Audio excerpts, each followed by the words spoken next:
Today we're going to learn some more about argumentative writing. So let's just do a quick review about what argumentative writing is.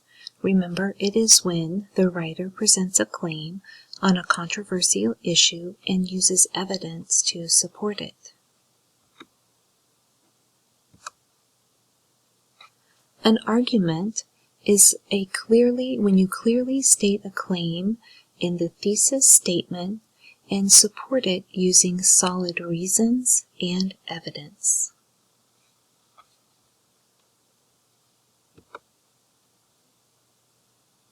A thesis claim could be, "Dear Mom, I should be permitted to stay out late to attend the party for several reasons." Mom can't wait to hear this.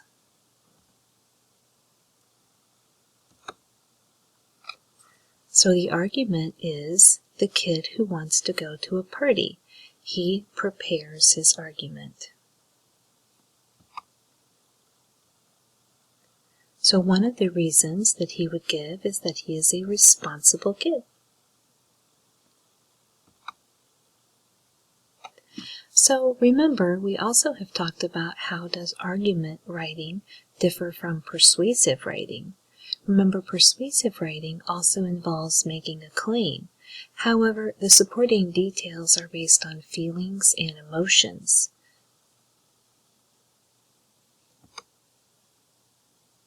All my friends will be going, and I will be mad if I can't go. Oh, poor thing, you'll be mad? In that case, too bad, so sad, bucko. So remember, the biggest difference between argumentative writing and persuasive writing is that when you are doing persuasive writing, it's really based on feelings and emotions for your supporting details. Remember, with argumentative writing, you are giving the facts. So, a claim is an individual's conclusion about a text, topic, event, or an idea. Evidence is logic, data, and facts that support the thesis. So here's an example. A thesis or claim might be, I should be permitted to stay out late to attend the party for several reasons. The reason would be, I am a responsible kid. The evidence for that reason is based on 13 years of data. I have been responsible 95% of the time. I feed the dog twice a day, and I regularly babysit for the the kids next door. So he is using facts. This is facts that support his thesis, his claim, and the reason why he thinks that he should have his claim. Now, there is a part of argumentative writing also called the bridge, and you might also hear this called a warrant. So that is the statement that explains how the evidence supports and connects the evidence to the claim. So once you state your evidence, you have to connect it to your claim. So he connected his evidence to his claim by saying, I am a responsible kid. And then based on 13 years of data, I have been responsible 95% of the time.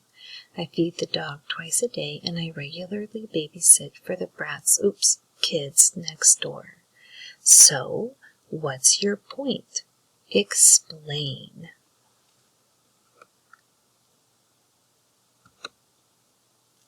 So, you have to build your argument with that bridge. You have to explain how the evidence connects to and supports your thesis or your claim. So, you could do it like this. The responsible choices I've made in the past prove that I deserve the extra privilege of staying out late. So that would be a bridge between his claim, which is that he's responsible to stay out late, and his evidence showing that 95% of the time he's been a pretty responsible kid. So here's his claim. I should be permitted to stay out late to attend the party. His reason and his evidence. And he used this bridge to connect this claim with this evidence. Okay, so the bridge is actually a connection, kind of just like you think of a bridge, connecting one side of this mountain to the other side of this mountain. So you have to think of it kind of as the same way. Now, also in argumentative writing, you can have what's called the counterargument. It's also called a counterclaim. Now, when you have this, you're challenging the argument by addressing the position of someone who may not agree with it.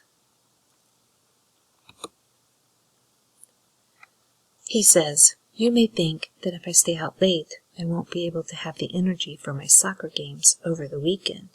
Yes, that is exactly what I think. So he's using here what's called a counterargument, where he's actually addressing the position of his mom and what she might be thinking and the reason why she may not agree with his position. It can also be called a counterclaim. Now, also in argumentative writing, you have what's called a turnback, also called a rebuttal, demonstrating why the counterargument is wrong.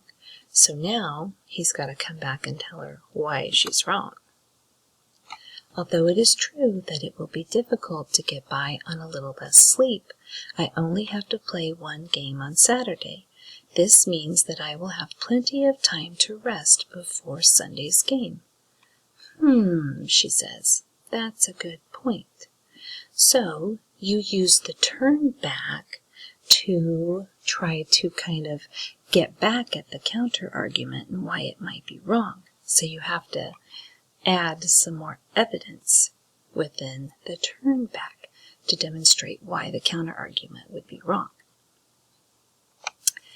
Then, of course, you also have to make sure that you remember when you are writing argumentative writing that you think about the audience that you are writing for, because that is where it all starts, by knowing your audience, who will be affected by the argument issue, who will actually read your essay.